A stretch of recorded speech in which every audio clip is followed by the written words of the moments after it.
Good afternoon. I'm Bev Hartwine, the Vice Chancellor for Research and Dean of the Graduate School at Montana Tech. Thank you all for coming today for our special summer public lecture, where we are really delighted to have Dr. Rob Semper from the Exploratorium in San Francisco, California. Rob is the Associate Director of the Exploratorium, and he's been involved with its Public Experience Lab, also its Institute for Research and Learning, and a lot of the grants they've done, and the grants they've done with many collaborators, including both in California, nationally and internationally, in many areas when it comes to informal science education, also teacher preparation and education and curriculum and too many things to mention. It's really a pleasure to have Rob here because the Exploratorium was in some ways a model for the little science mind that's here in town.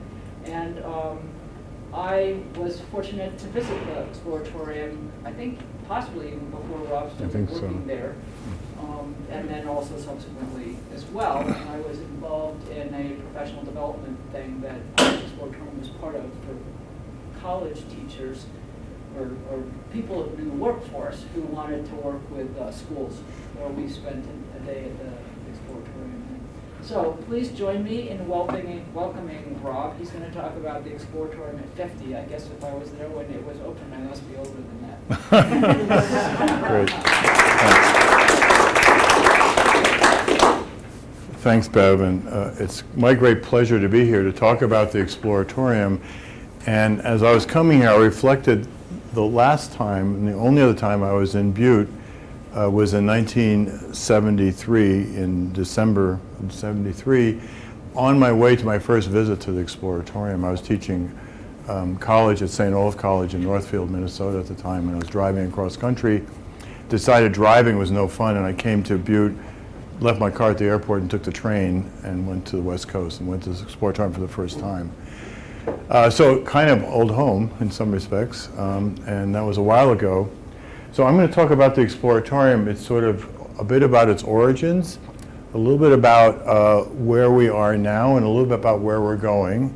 And it was a great pleasure to visit the Science Mind this beforehand, because I did feel a great affinity to the early days of the Exploratorium and what I saw there. So what you're going to hear today is about an organization that's been around for 50 years. But remember that it started as a small acorn. That's how it started there. And there's a lot of parallels, I think.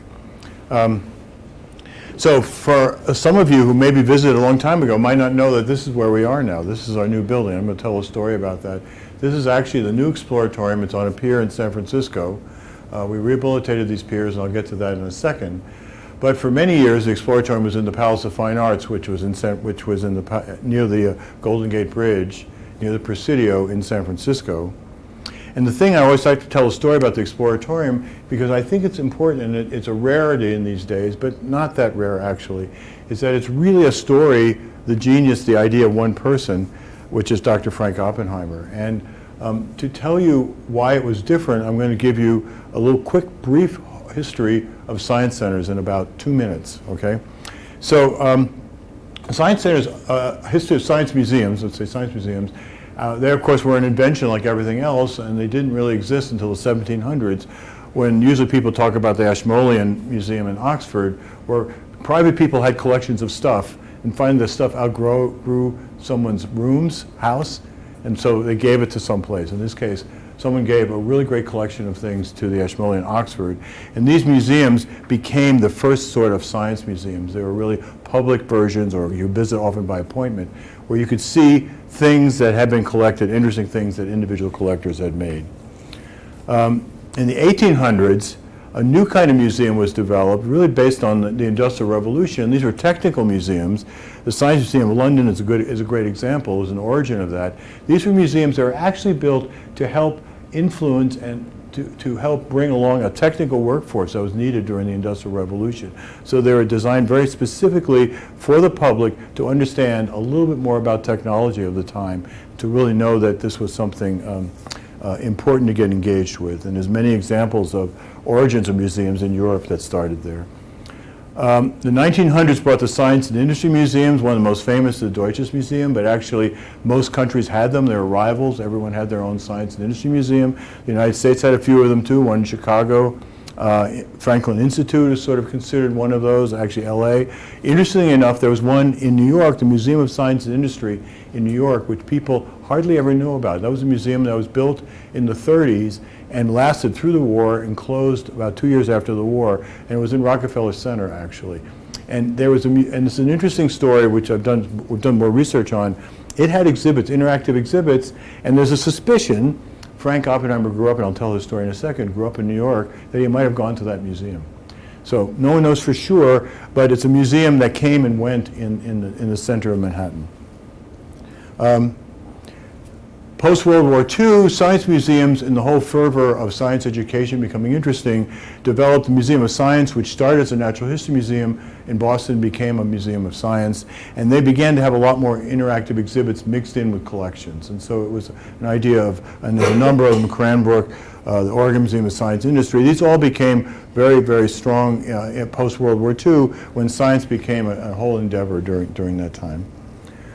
And then in the 60s, something new started, which was something called a science center. And actually, there's a progenitor, the Palais de la Couverte in Paris is a good example. It's a museum where actually they had a lot of interactive exhibits, and the teachers-to-be, the people who are going to teach science, actually were the docents in that museum. That museum is still there, by the way. It's part of it's been combined with the new Modern Science Museum. But as importantly, the Pacific Science Center started in 1962. And that's really, in my mind, the first science center. This was a center, a museum which did not have objects. It was a museum of ideas, interactive exhibits. That museum came out of the World's Fair that happened in Seattle, the Space Needle. It was a museum that actually, because of Sputnik, all of a sudden, Sputnik happened the year before, all of a sudden the collection became all science demonstrations. It came right out of the curriculum work that was happening at the time, and really became the first science center. A few others developed, including the Ontario Science Center, which also celebrates its 50th anniversary this year. So these are sort of the starting points, but for the Exploratorium, the story really starts with one person, Dr. Frank Oppenheimer. Frank was a physicist, an experimental physicist. His life in science was quite interesting. He got a PhD in nuclear physics at Caltech. He worked at the Berkeley Rad Lab. He worked with his brother on the Manhattan Project. He was doing work in Oak Ridge, and also had a job when it was all happening in Los Alamos. His brother brought him there to work on managing the Trinity site. After the war, he went to the University of Minnesota and was a cosmic ray physicist. And here you can see pictures of him with some of the payloads on balloons that they actually sent up into space. But as some of you may know, Frank had a political career as well, and he had some touchings with the Communist Party before the war. And after that, through the whole McCarthy period, he got entangled with the House Un-American Activities Committee, and actually the University of Minnesota fired him, let him go. And so he became a rancher in Pagosa Springs, Colorado, a small town that's near Durango. He raised cattle there at 9,000 feet, learned how to do it, which was not known at the time. With the FBI sitting in a house down watching him for 10 years in this ranch in Colorado. The high school there, local high school, lost its science teacher, and they said, Frank, can you actually teach physics and science? And he said yes, and he got there, and that didn't have any equipment, so he began to teach physics using whatever he could find in the junkyard, springs, parts of cars, that sort of thing. And in Colorado, the science fair are all over in many of the high schools, and they all go to the University of Colorado Boulder for the big science fair bake-off, right? They all come to the campus there, and all of a sudden, people notice that the winners of the science fair are all coming from this little tiny town in southwestern Colorado. The faculty realized that Frank was there, and he was brought back on as a faculty member at the University of Colorado, since rehabilitated back into the academic world. But Frank, by then, decided that he probably didn't want to go back into research, and he got engaged with physics and physics education and science education. First, in terms of developing a laboratory, freshman physics laboratory. He had this idea to make a laboratory that might actually be interesting to freshman students. And those of you who've taught or taken freshman physics lab know that that's usually not the case. By that, what he did was he actually had all of the lab equipment out, and the students got to choose which lab they would do at any one time. It wasn't sequential. In other words, he didn't really do the lab as part of the educational program chunking through the curriculum. He said, no, I think it's going to be a lab experience. I want you to be interested enough that you've made a choice about which lab you're going to do. And that became a library of exhibits that were actually part of the physics curriculum there for many, many years in the attic of the physics building in the University of Colorado. He then got engaged with the curricular reform efforts that happened after the war, when many of the physicists and the scientists of the time, with NSF's help, decided that they had to revamp educational curriculum in science. And first was at the high school level to add laboratories, famously PSSC physics. Here's a picture of the textbook, which is sort of brought experimental activity into the classroom very strongly at the high school level.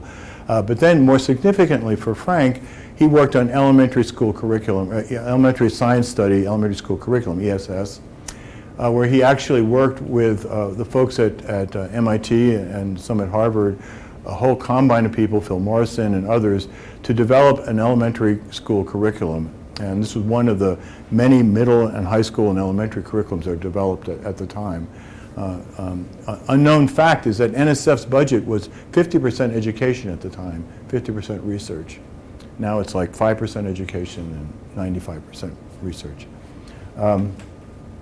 And this curriculum was based a lot on the work of Piaget and others who'd been studying child learning. It was very phenomenologically based. The side story to that, which I should say that Bev is here, is that, of course, there were other elementary curriculums done, and one was by Bob Karplus, Bev's father, who was at Berkeley, who did SCIS, which is Science, SCIS. Science Curriculum Improvement Studies. This was elementary science studies, so they both had studies attached to them. These were two elementary curriculums that were developed at the time by physicists and others, the interesting thing about Bob is Bob was at Berkeley and actually came over, and I had a great chance to meet with him and work with him when he was doing some activities at the Exploratorium, and when the whole science education program was starting over at Berkeley. He worked with ESS too. Did he work with ESS? About 2 years before he got.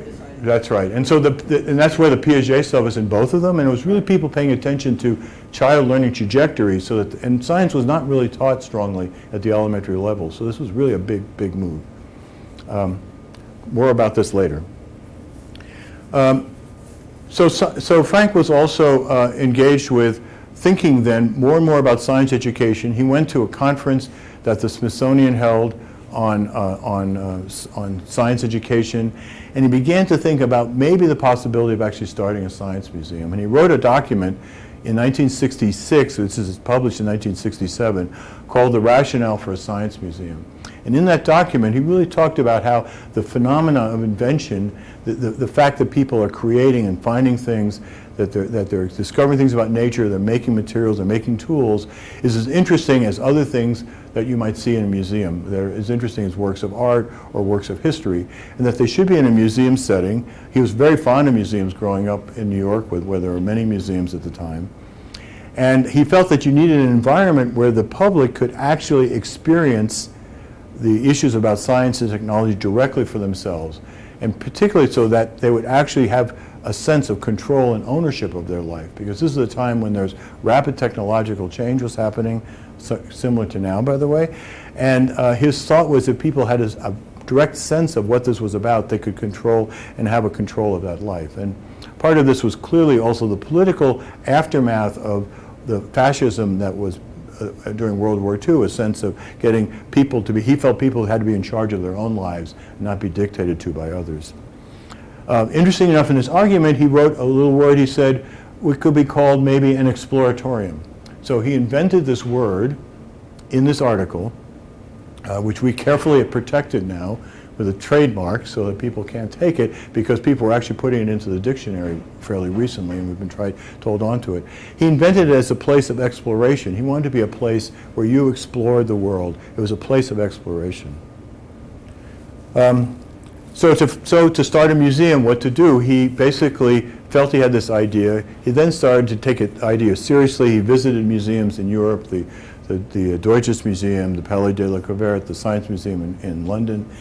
And then he thought, well, where can I do this? And he went back and thought maybe in San Francisco, because he had grown up in San Francisco he'd been at the university. He had friends there. And a miraculous thing happened. He decided he wanted to do something. He started writing people, and Frank was incredibly persuasive. He and his brother both, if you read stories about them, J. Robert and Frank, they had an absolute magnetic personality. You just felt you wanted to work with them. They felt they were very not socially aloof. They felt really connected with people, and people just really wanted to help him pursue with his vision. So in San Francisco, this magical building, the Palace of Fine Arts, was sitting there. It had been a building built in 1915 for the World's Fair. It was an art museum built to show the Impressionist paintings, the first time west of the Mississippi they would be shown in this building. It was a building completely skylit. There were white canvas everywhere, a brilliantly lit building. And the outside of the building, designed by Maybeck, was as a ruin to look like an actual ruin. And so it was designed to look like it was collapsing, with lots of things and lots of ornate stuff around the outside. The inside was this giant shell, 100,000 square feet, 140,000 square feet of completely empty, slightly curved building with giant pillars on the edges, but nothing on the inside. So it was clear story, which is 45, 50-foot high ceilings, an amazing building. So this building had been rebuilt, the outside had been rebuilt, but then no one wanted the inside. No one had any idea what to do with the inside. There already was a fine arts museum, Palace of Legion of Honor had been built. No one could figure out what to do, and so he wrote a proposal to the city to build a museum of science. He called it Science and Art. And the city said fine, and they basically let him have it for $1 a year. We heard this story. He had $1 a year, which lasted for about 20 years. You could have the building. It had a few problems. It was heated with fireplaces. It had no ventilation. It was kind of like a crazy building. The floor was macadam. When the water table came up, it might actually start to flood. The bathrooms were sort of outside in a funny place. It was really a strange building, but perfect for the Exploratorium. And so Frank got the building in the spring of 1969, and actually he brought his family in. They started building exhibits. He then realized he had to fill up this place because he couldn't build exhibits very fast. So he asked everybody he knew, "Can I get something?" And NASA gave him this Mercury space capsule model. Someone gave a glider to the museum. The thing up in the upper right here is actually the remnants of the Stanford Linear Accelerator, which was just built and installed, and they'd done an art show on the parts and pieces of the accelerator. They gave that to him to fill up space. And down here you can see a picture of the first, what it looked like in the very beginnings of the Exploratorium. So the place got filled, but meanwhile, of course, Frank went and just felt that was just like filling a space. But he was on a mission to really build the teaching tools, the exhibits, the experiences that people would have to really get comfortable with exploring nature on their own, exploring phenomena on their own.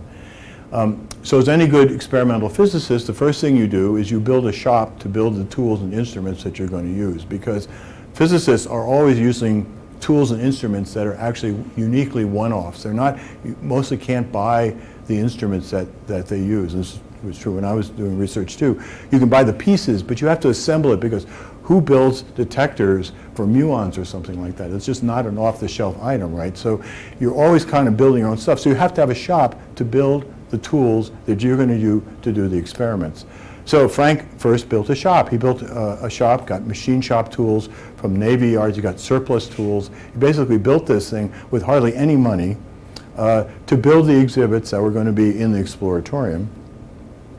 And the exhibit set that he decided to build came, in my mind, very much out of the elementary science study work that he had been doing. In other words, he decided to build exhibits first in the physics of and the perception areas. So he built exhibits on light and color, sound, things that are really the things that you can actually experience as phenomena in the everyday world. It wasn't sort of the high-tech physics of the time or that. It was really about stuff that you felt and experienced in nature.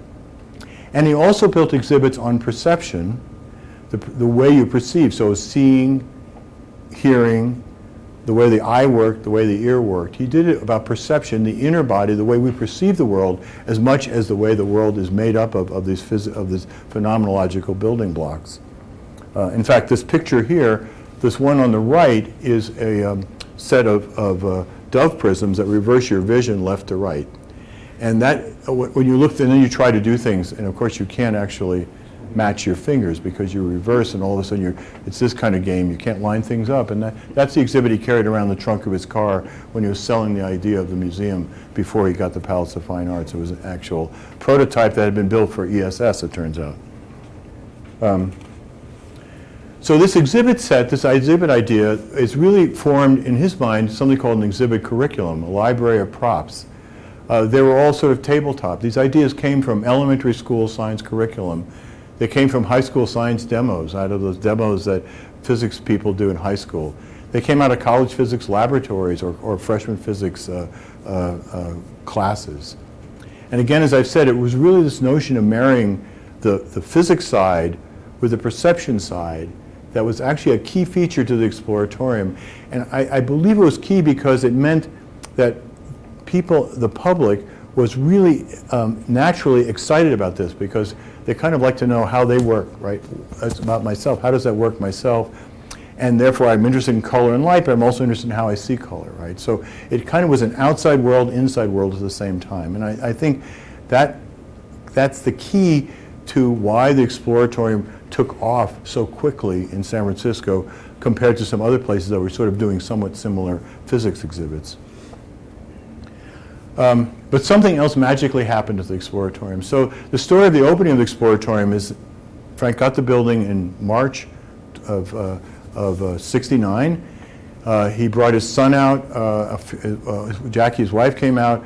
A couple other people came out, and they just started building exhibits in this space. They were collecting things, filling up the spaces, madly filling up this volume.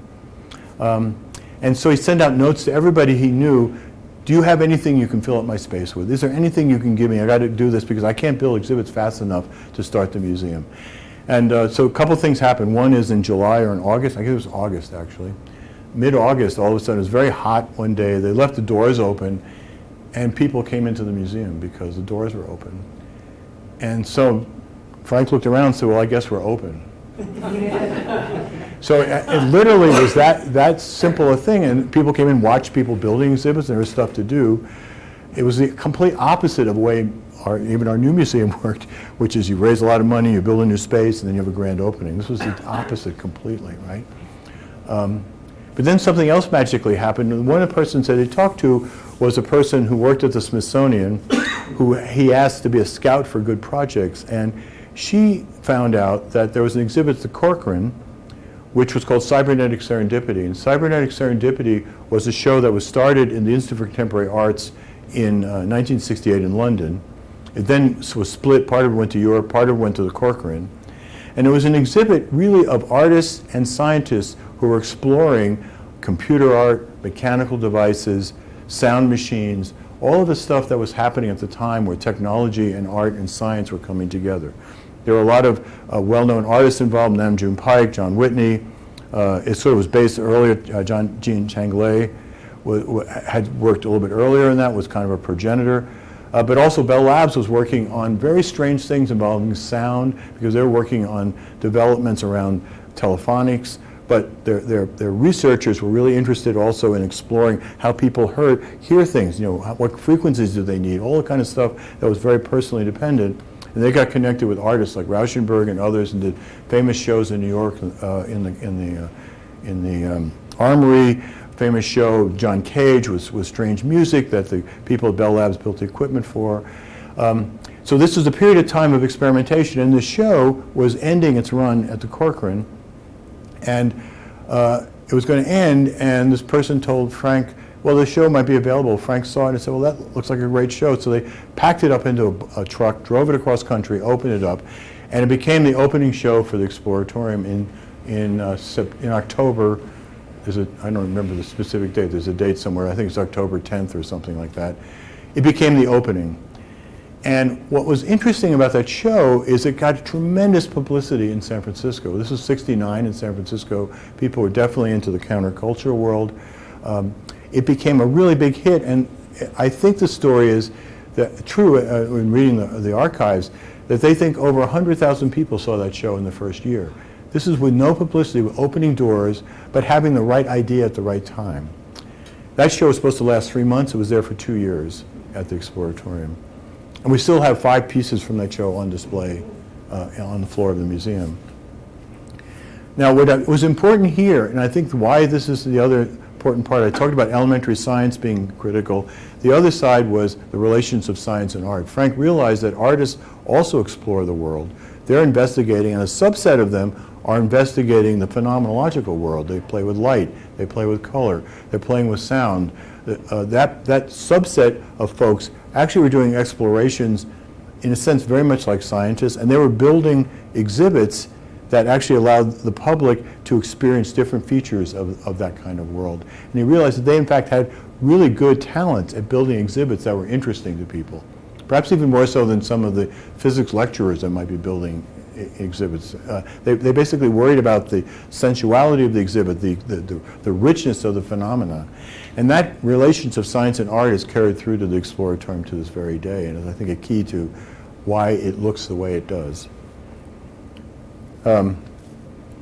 So that was the start of the Exploratorium, and it started growing. Exhibits started being built, light and color sound. They then moved into more of the classic areas, electricity. They moved into areas of heat and temperature. When I got to the Exploratorium in '77, they were working on heat and temperature and what the difference was and why it's so hard for people to know the difference between heat and temperature, and building exhibits on that, which are a lot harder to do than light and color, by the way, to make them really gripping. The time scales are slow, or the effects are not that dramatic. But they're moving on to other areas. Life science got started in 1971 with a biolab to talk about the neurobiology of the senses. So there were nerve exhibits and a wet lab that allowed you to have real nerves on the floor, which you could actually do action potentials on and that sort of thing. So all of those areas were developing. But Frank was not only just interested in the Exploratorium as a place, he really was trying to start a movement, and so he did a lot of things that were trying to help other people create places like the Exploratorium. One was publishing a set of books in 1975 about how to build exhibits like the Exploratorium has, and we just saw some of those over at the Science Mind. That was a conscious attempt of his part to help spread the word, to get other people to do this work. A film was done in 1974 that was about the Exploratorium, that people would take that film and show it around the country to people in the community that wanted to build places like this. And that started museums all over the United States that were science center science museums.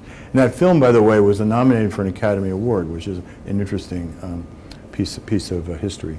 So this notion of developing the field was always in his mind. He was never really just trying to create one place. He was really trying to develop an idea and to spread that idea. The other thing about the Exploratorium that's important is it wasn't just about exhibits, even though that's kind of what you see or what was there. It was also very early on about programs, about activities that were really about the process of discovery. When I was here in Butte, going to the Exploratorium in '73, there was a Jupiter mission that flew by the planet Jupiter. It was the first time pictures were ever taken of the outer planets. It was run by NASA Ames, which is down the road from the Exploratorium. And an artist came to Frank and said, you know, we can actually probably show the public these images right when they come, because they're going to be down there. Why don't we just show them to the public? And so they organized a thing where they brought a video feed from Ames to the Palace of Fine Arts. And the story was they had a couple thousand people that night watching the first images come back from Jupiter. Now we're very used to all of these planets, and everything's photographed in space. NASA puts cameras on everything just so you can see it. But this was this was a new idea, that you could participate in a process of discovery as a participant. And so the idea of having programs were also important, as well as exhibits. We did other things, like built a skateboard park inside the Exploratorium and actually had events about skateboarding and had slow motion cameras to show how people actually did the mechanics of skateboarding. We did programs, so I saw some great Tesla coils today. This is Dr. Megavolt, who has a Tesla coil that's really big. It has to be outside. He has an aluminum suit. This is an amazing experience to watch this thing go off. Those kinds of events and festivals became an important part of what we did. And then actually more recently, we started to do broadcasts of total solar eclipses. And one of the things we do for NASA now is produce live imagery from solar eclipses, which we've done now 8 of them. I'm getting ready to do the next one on July 2nd from Chile, where it's happening across Chile. But the idea is to get people engaged, like the last eclipse was paramount for that, to get people engaged in the experience of discovery and to realize that scientists, and for that matter artists, are professional discoverers, but you can also be part of discovery. I mean, it's exciting to discover things. Very early on at the Exploratorium, some teachers came and said to Frank, can you help us teach science to our kids in school? And Frank said, well, look, he said, I don't really want to become a school, but what I'll do is I'll help you learn how to teach science to your kids in school. So something started called School in the Exploratorium, where the teacher would bring a class, and then we would team teach with that teacher that class for 5 sessions to help the teacher then teach that class and the next class and the next class. So rather than do a lot of work with going out to schools, what we do is do a lot of work with teachers to help them be better teachers. Then they can do that work, and we can get a multiplier that way. And so we put our emphasis on teacher development more than actually on student development. And that's still going very strong. And today we're actually in a program to reach the entire state of California with new NGSS curricular, how to really help people learn how to teach NGSS, the new science standards that are being promulgated in California and some other states. This started out by using exhibits. Here you see Paul Doherty using an exhibit with some teachers. We would just use the exhibits, but talk about them differently than I might with the public, right? It's the same exhibits, basically, the same props. Also, we got into publishing, and we began to publish books. Besides the snack book, we published something called the Explorer book, which was a very popular do-it-yourself book. It had a magnet in it, had lenses in it, had all kinds of stuff in it. We published the snack book, which are teacher-developed cheap versions of Exploratorium exhibits that teachers built that are like 1/10 the cost or maybe 1/100th the cost to accelerate the use of that stuff in the classroom. We started a quarterly, which we ran for like 20, 25 years, because some things you could actually talk about, Frank felt, in writing easier than you could in an exhibit. There's some ideas that were hard to do with hands-on exhibits. And of course, we got involved in the web in 93. We started our first website. And in those days, that's when I was in charge of that world. I would get an email every time a new website was ever launched. You can imagine what that life would be like today, right? It was an amazing time. We were the 600th website in the world. And we learned that our museum sensibilities fit the browsing, right, of the web. It actually turned out our instincts turned out to be really successful in the online browsing world. So that's where we were, and Frank died in 1985, and he had hired a lot of sort of young neophyte kids to work, and so that group carried on and sort of moved the Exploratorium along sort of with that set of exhibits. We went into other topics, went into cognition and language. We tried other topics.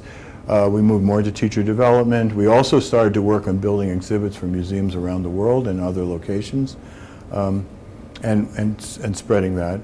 And so the kind of the Exploratorium developed, and it was doing well, but it was actually getting a little bit landlocked in that big building. So that's probably starting in really maybe in 1995, as early as 1995, we started a process of seeing what we could do. First, could we rebuild ourselves in the Palace of Fine Arts? Could we actually take advantage of the park? Could we actually do some topics? That building had no windows. It had some interesting problems, like no windows.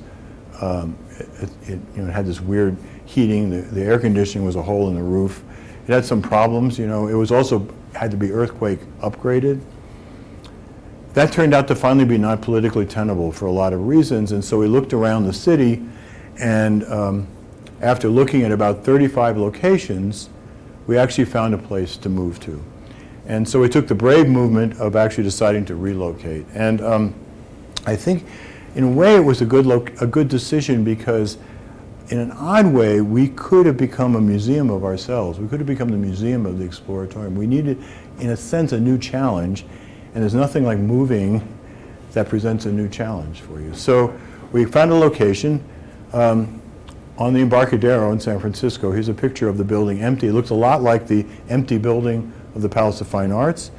It's probably about twice the size, plus the whole outdoor space. It's a pier that we got from the city. The city said, well, here, just needs a little upgrade.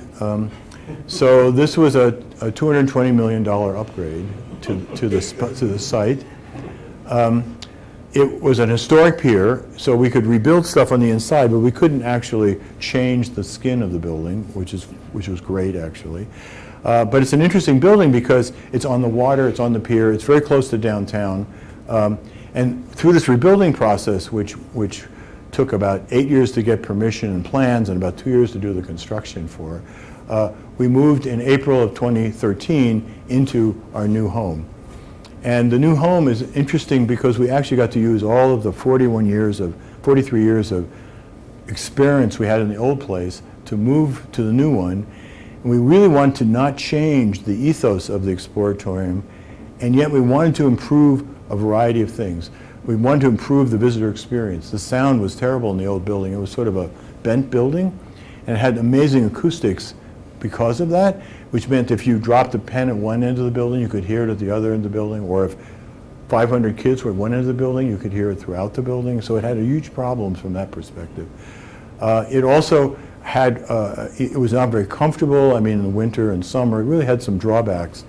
And big deal was it had no windows. It really was after a while, the space actually was a bit oppressive that way, even though it's wonderful to experiment in.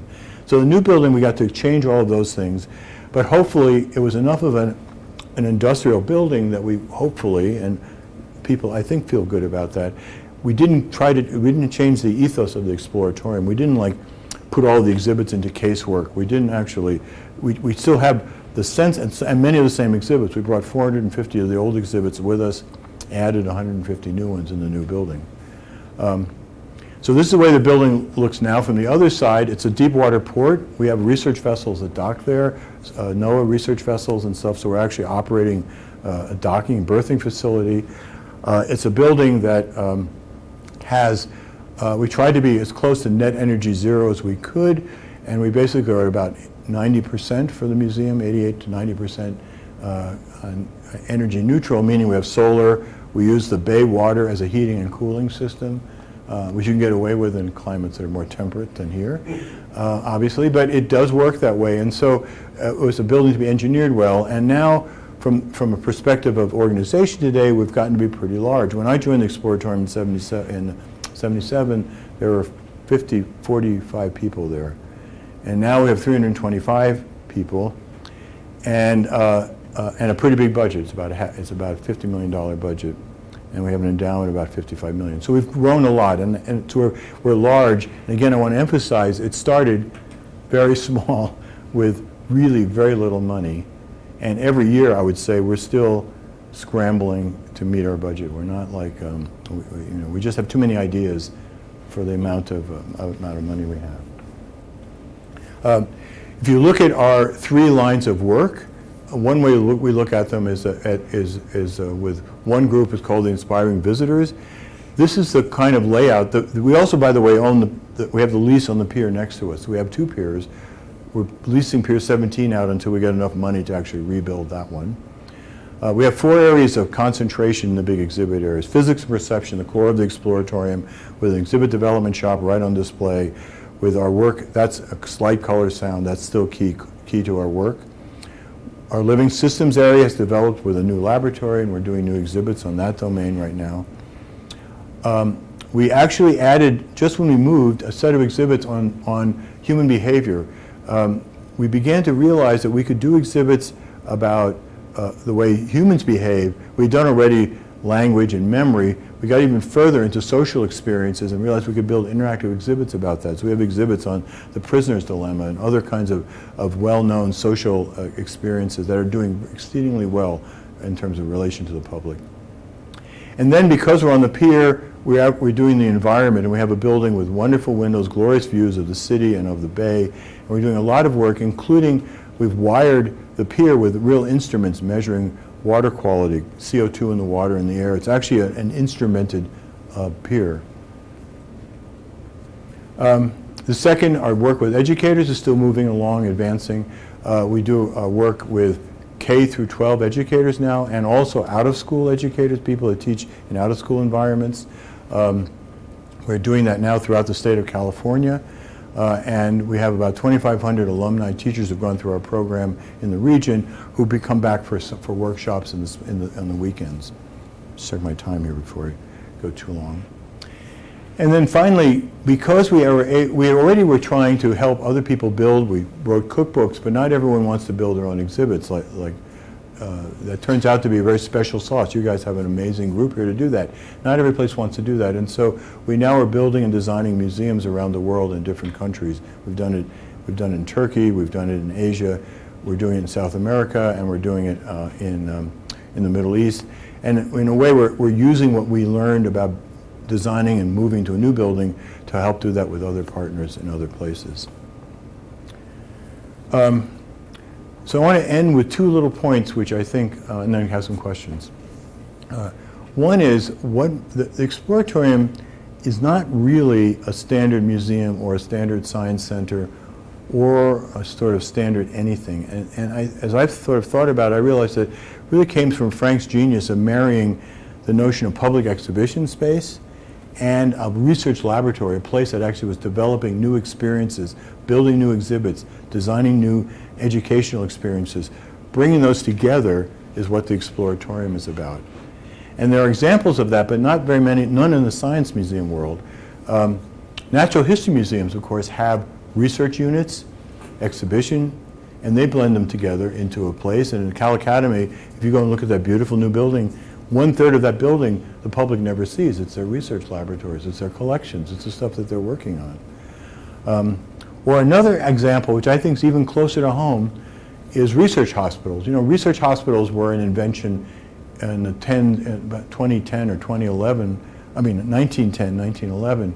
They didn't exist until then, and that was the marriage of a hospital and a university into one thing, a hospital and a research group into the same place. Before that, doctors were trained in academies in different ways. And that meant you did research, but you also had real patients that you're doing research with. And you, in a sense, were developing also the new medical profession in that same venue. And so you had this composite, and that's almost more like the Exploratorium because we're developing science and educational educators in our place as well.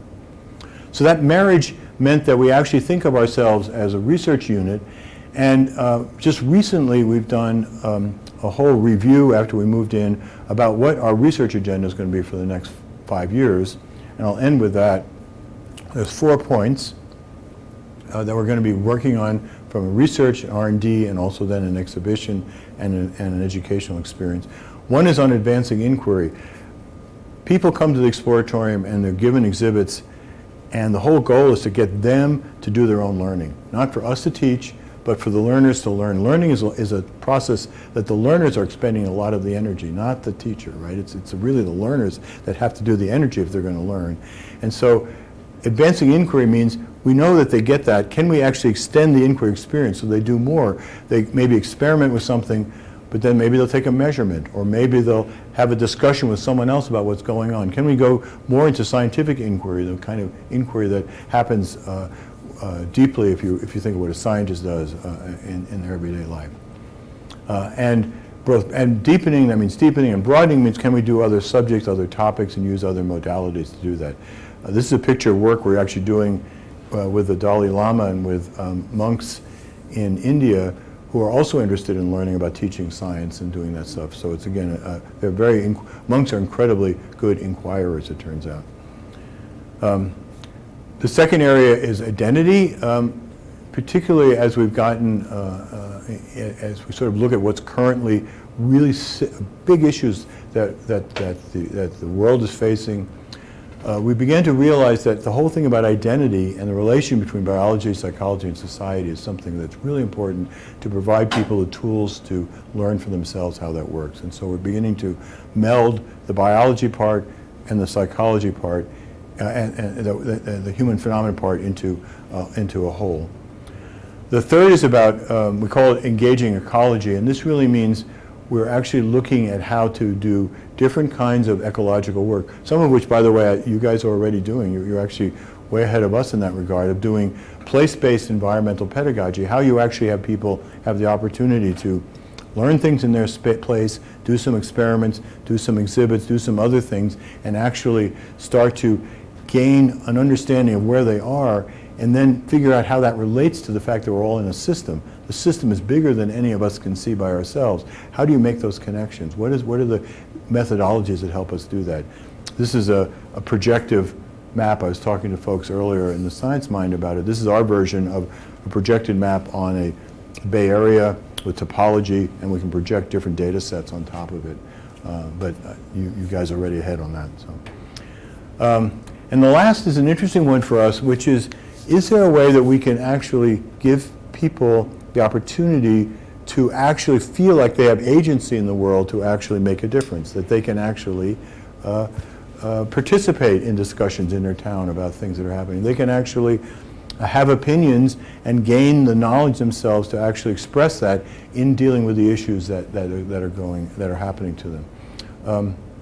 It's really giving people confidence, creative confidence, to be able to participate in these things. So these are areas that we're going to be moving in, and over the next 5 years, and hopefully we'll make some progress on. So I'm going to end with this, our mission and vision statement, which is sort of very similar, I think, to where we started 50 years ago. Our mission is to create inquiry-based experiences that transform learning worldwide. Our vision is a world where people think for themselves and can confidently ask questions, question answers, and understand the world around them. So with that, I'll stop and take questions. Thanks.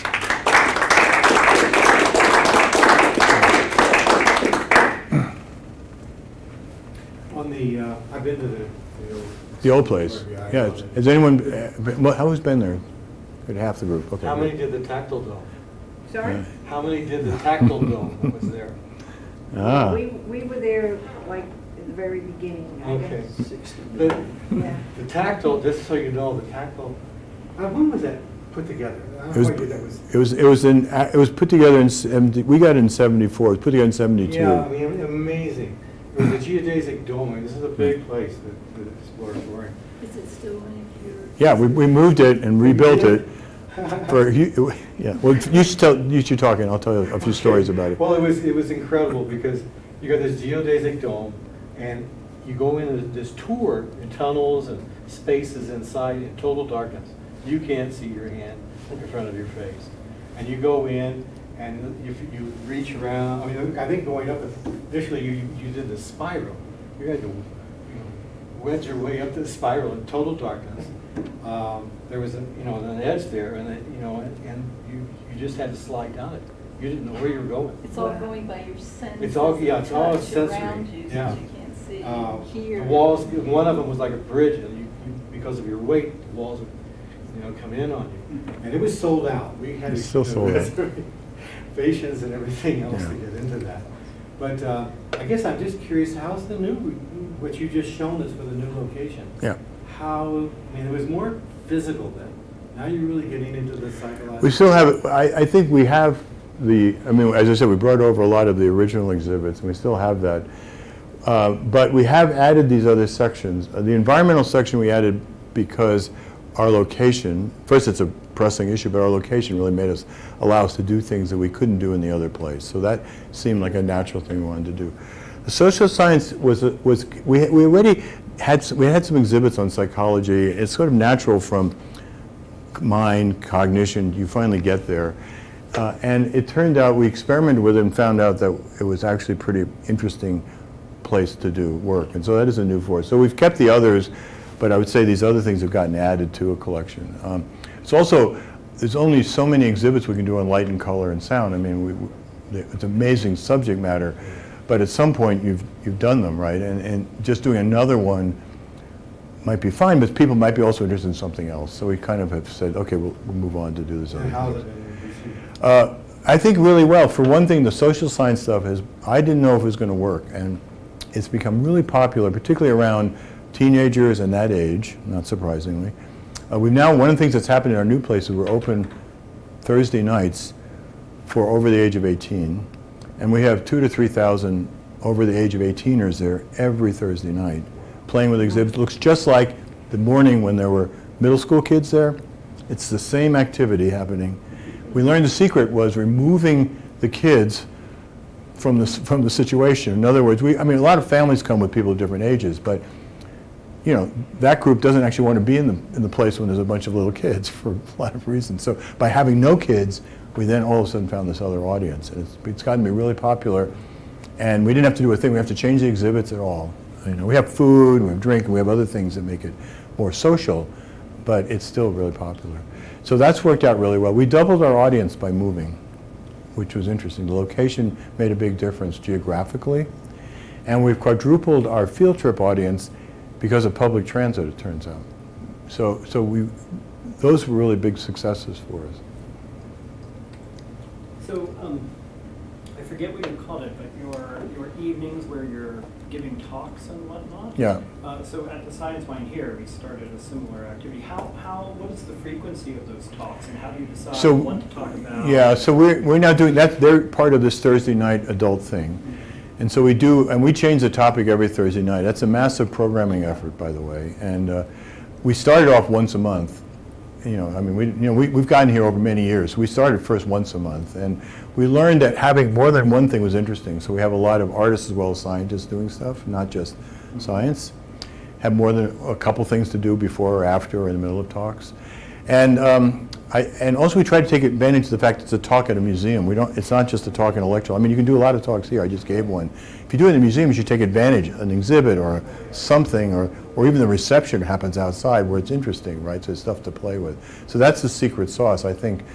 And I think some museums don't fully take advantage of the fact they're a museum when they have a theater or a talk series. So I think that's the key. Having someone who's just really good at what's interesting, you know, Sure. thinking about what's interesting is the other key. How do you decide topics? Do you have a committee, or?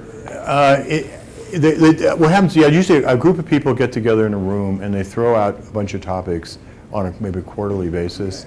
And the ones that actually have entered, they're pretty good at gauging when there's energy. Usually it's with each other. Like if a topic only one person's interested in, even that person realizes it's not going to be good, right? So you kind of convince your colleagues that this is a good idea, and then you begin to get a feel for what people are really interested in after you've done them a while. We've had some losers too, which we've learned. It seems the way you're set up, you're fairly place-based. You know, one time at the Palace of Fine Arts and now on the pier. Have you experimented much with taking specific exhibits and placing them somewhere else? The lobby of a bank, a supermarket, a library. We've done some of that. We've done projects where we've built exhibits for libraries. We did one with the Queens. We've done projects where we've built exhibits that exist in public spaces in town. We've done some on the street, like street furniture exhibits. We're doing one in City Hall right now that's pretty interesting. One of the things that it's not easy, partially they have to be maintained, which turns out to be a big deal out of a space that you're not. They have to be more constrained, and they still have to be maintained. I mean, it's really hard to be out in a world that you're not in charge of, or there isn't ownership for. Maybe that's a better way to think of it. We've done them in lobbies. We've built some exhibits and provide them in lobbies. Again, it's the same thing. One by itself almost pales, you know, it kind of looks like it just got stuck there. There's something about the affordances of having a choice and a thing that you see, this pile of things that you get to choose. It seems to be the magic for the kinds of exhibits that we have. Maybe put it that way. I think other people have succeeded maybe in other things. People have done traveling shows, people have had bands that travel around.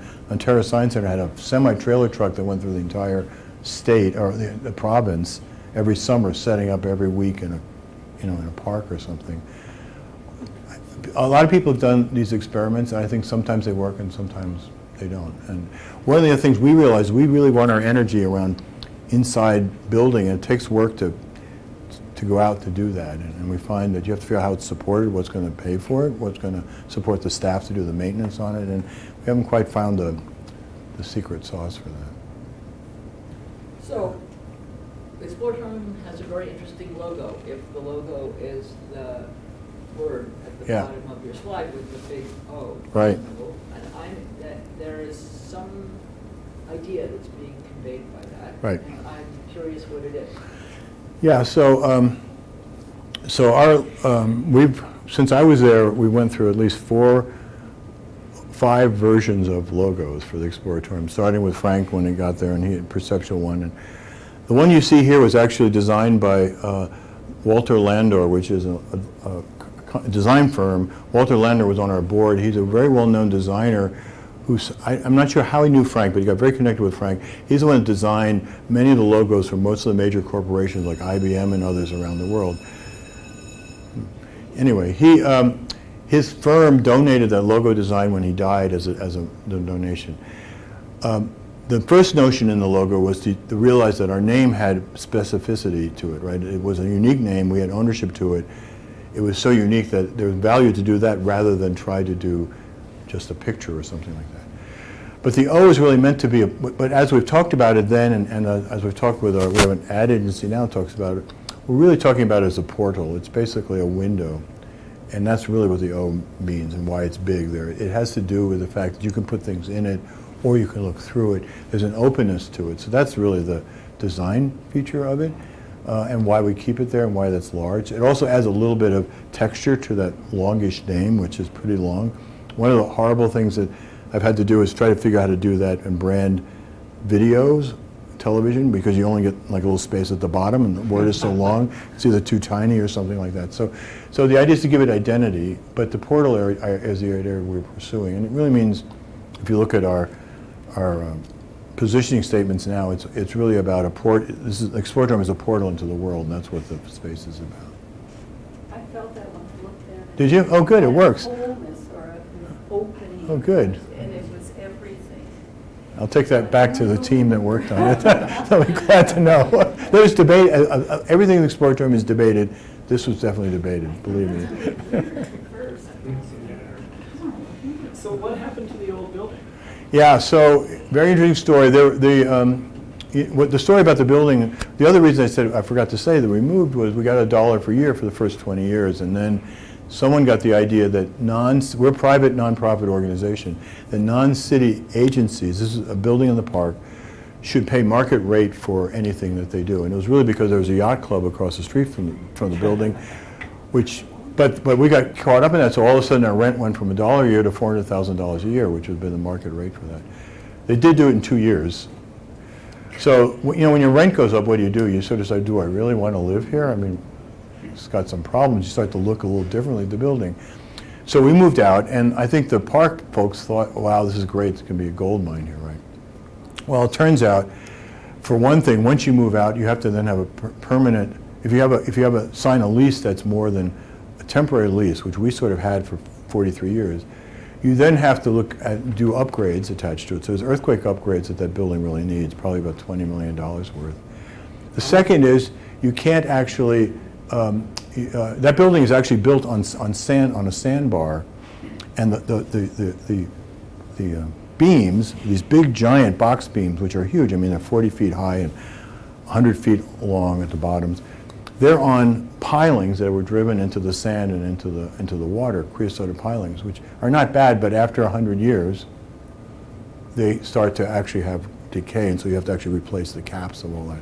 That's one of the things you have to do. Plus, the earthquake codes are very stringent now. So they actually had a competition for what to do in the building. There was like 9 ideas, and 2 people wanted to make it back into what it was originally, which was a place to play racquetball and tennis and that sort of thing. It was an indoor tennis court for a while. People didn't like that. There was 2 ideas to make it into a hotel. Those ideas were great until people found out they can't drill holes to put windows in because it's an historic building. So those ideas went away. Then there were 2 ideas.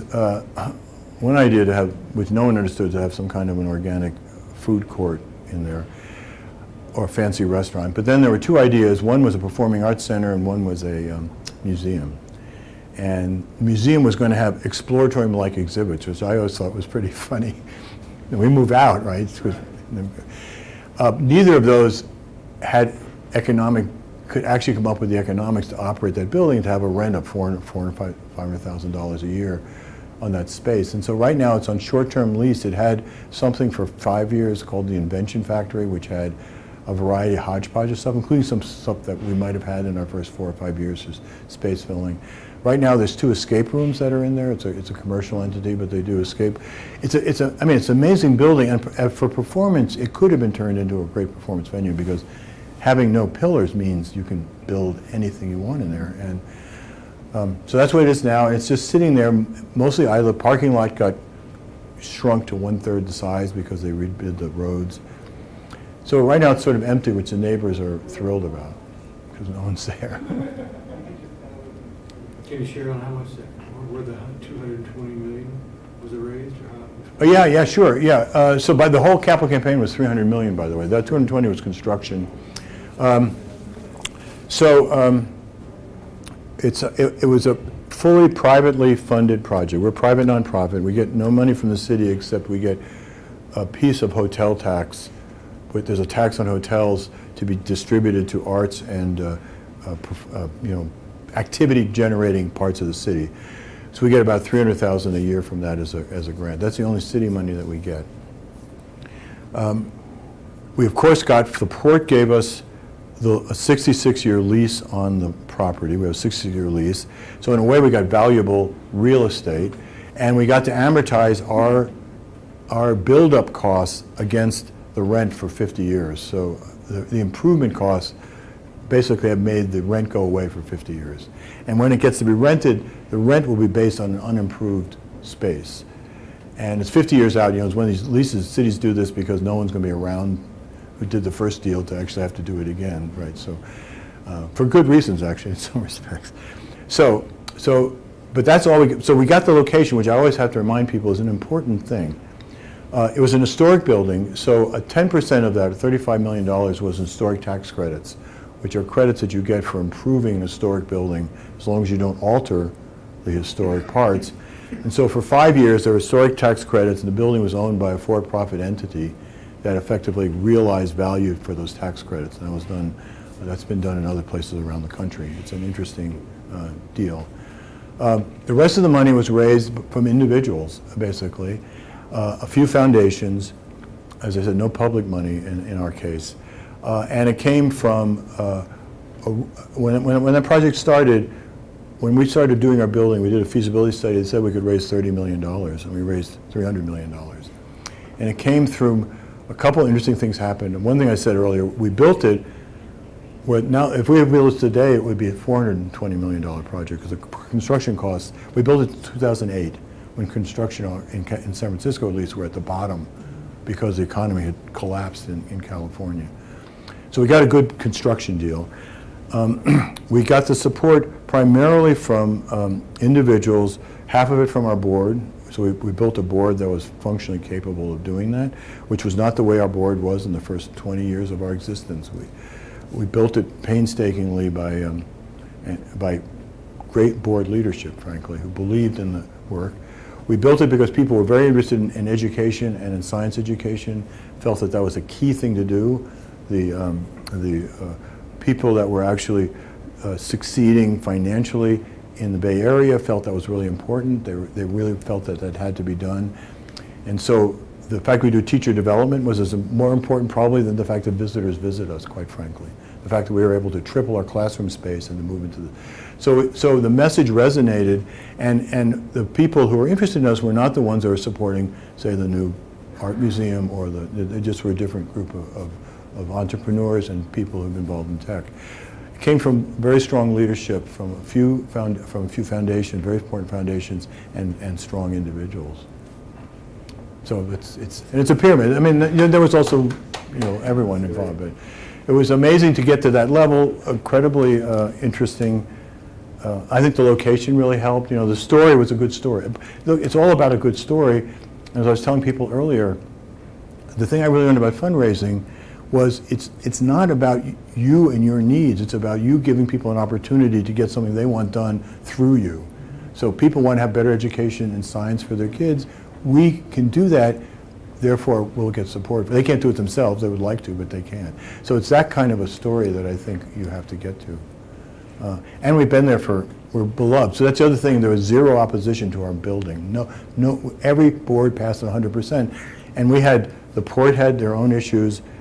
The port property is actually owned by the city, given on lease, by the state, given on lease to the city, but there are rules that you can only do maritime projects. So we had to become a maritime project, which means we don't have a theater, we have a meeting space that holds 200 people where we might have exhibits on water. I mean, there were four, the BCDC, their job in San Francisco, or in Bay Area, is to take every pier and get rid of it because it was originally designed to get back to the natural water. That's what BCDC started. So they, in a sense, were opposite the port, which is trying to build something that's got economic value. And then there's the historic. It's an historic building, so you really can't do anything, but you got to make it into a functional building, right? So each one of them were different, but we got 100% passage in all four, but it took credible leadership. We actually worked with a developer partially because it had so many moving parts. We just had a really good team. I mean, we're happy to talk about this because it's been an interesting journey. So a couple things that are related. Where is Pier 16? And then you have undeveloped Pier 17 because Right. you're in Pier 15. Right. There's some long-term plans for sort of ideas that, why it's Yeah. you have to have both piers, or? Yeah, so, good answer. Yeah, so first of all, the reason there's no Pier 16 is that there is one. The even piers are on the south side of the ferry building, and the odd piers are on the north side of the ferry building. This, of course, makes no sense to anyone trying to find us or anybody else. But and there's a few missing piers, by the way, that seem to have disappeared. But that's Disappeared. they're gone. Yeah, they're disappeared. Yeah, they're right. The pier next to us is 9, and no one knows where Pier 11 is. So Pier 17, we got the full property, and the reason we did is when the Palace of Fine Arts got done, Frank actually had dibs on the entire property.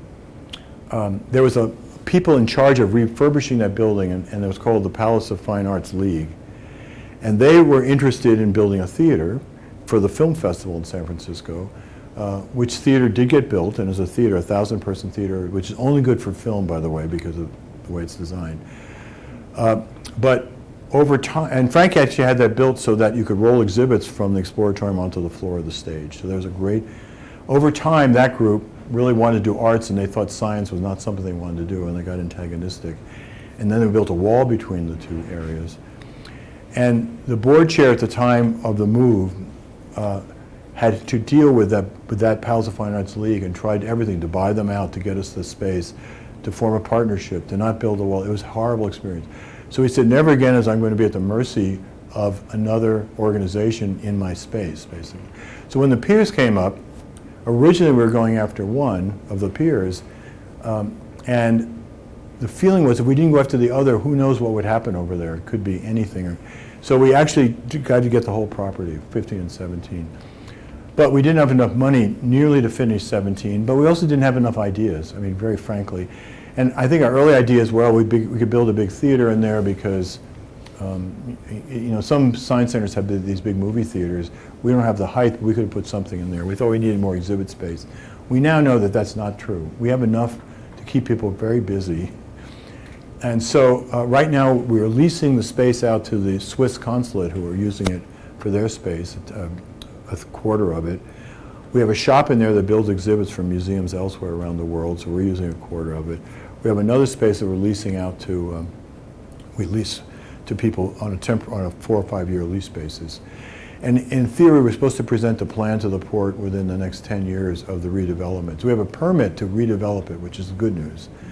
The bad news is we have to raise the underwater stuff alone is probably $80 or $100 million to allow people, you can only have about 500 people in that building because it's earthquake issues. So I think what we'll probably end up doing is finding a partner with someone who's actually a good partner of us that we want to join with them, possibly a university that wants to have a headquarters of some, or a R&D think tank, or something that has both support that could actually go in with us on the development of it. The other thing we want to do is have more deal with food and other things in the front area, because there's so many people walking back and forth. Back here, I thought a question. I'm interested in your board. Mhm. When you said that a lot of the money was raised by the board, or was it raised by the board or raised from the board? It was raised from the board, Okay. and then it was raised by the board, but it was raised from the board. Yeah, so the board, originally when the board started, it was people Frank knew from different parts of the city, but there was not actually a financial component to it. Over time, we realized, we didn't even charge admission for the first 8 years. We got a horrible financial box. We finally had to charge admission in '83. Over time, we added to the board more people who had, I'd say, both a bit more finances and also a bit more friends who had finances. And in key, we actually carefully decided who the board chair was for, in a sense, that they understood the issue about the financial part of the Exploratorium. It wasn't that they were necessarily the wealthiest. Sometimes they were, sometimes they weren't. But they also knew that that was the main job that they had. And so building the board was the main job they had. So they built the board around that. And then as we got closer into the campaign, we actually consciously then built the board around the financial parts. We had to, which meant, frankly, there are very few scientists on our board now compared to where there were.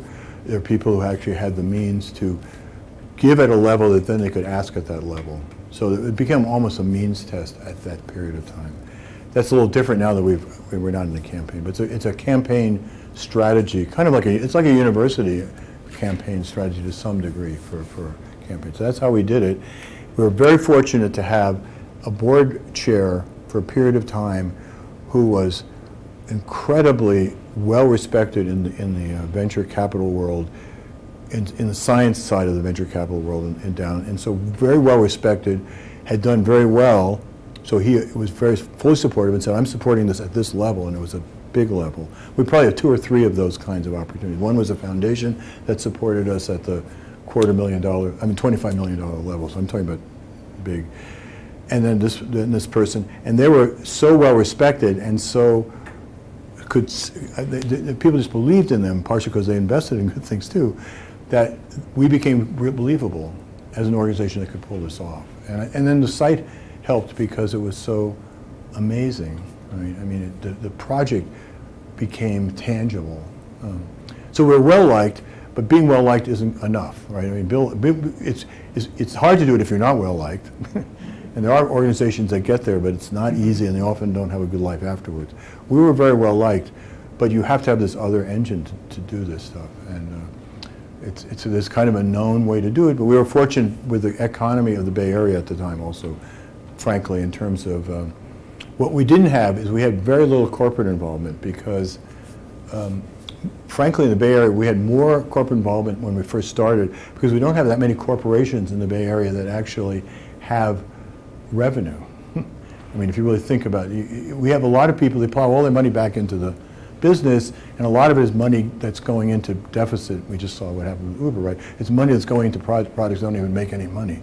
So, but you had individuals who, as a result of that work, could actually do this work, and that's how we were able to do it. So every community has its own. It's all, by the way, it's all. I always thought, well, we're well known nationally. Can we do that? No, it's all your community is what supports a project like that. People told us that, and I really believe it. It was true for us. I know time's going around, but I'll take one more. Yeah. You mentioned that you were bringing some of the monks and Buddhists in to teach. We're working with them. Teach science. Yeah. Have you thought of doing any psychology of being? Oh, it's interesting. experiments? Yeah. So this, of course, is. Such as I had 2 in mind. Well, so this is an interesting, world for us because we are very much involved in evidence-based science, At the same time, we're also very much involved in how people are people and how they work and operate. So this became interesting to us because basically the Dalai Lama has really taken on the notion of science being an important thing to be inculcated in the world that he's operating in. He's made a very strong part of it. He wants people to learn about exploring the world and how to talk about the world in a more, I would say, more traditional Western science side. So that was the avenue for that. We are very interested in, we're doing an exhibit on identity now, which is actually this summer, which is very interesting because it does actually start to deal with people's way they think of themselves as well as how they think with others. So we are interested in people as whole people. At the same time, we're very clear that we want to be involved in things. If we're talking about things there, we want to talk about them in a way that you can see, you can experience and have evidence for. And so we're careful what we actually finally talk about. So we did a psychology show, we've done that, but there are edges that we kind of are, we just, careful where you get to, that's all. Because I'm thinking with the science connection, some of the pilots of the planes now, it's their state of mind, there's talking with the helmets without words. Well, I think, the interesting, It's too simple. yeah, I think there are exhibits in science centers now that do things, for example, where you can, it's called Mind Game, and it's basically you put on a headset and you actually propel with your biofeedback. So if you propel a ball back and forth. I think we sort of move into these areas and we sort of see what fits the world that we're in. I was thinking of something a little more simple, where you would go into a totally soundproof enclosure, and you can actually start hearing your blood flow. Oh, yeah, And your heartbeat. you're right.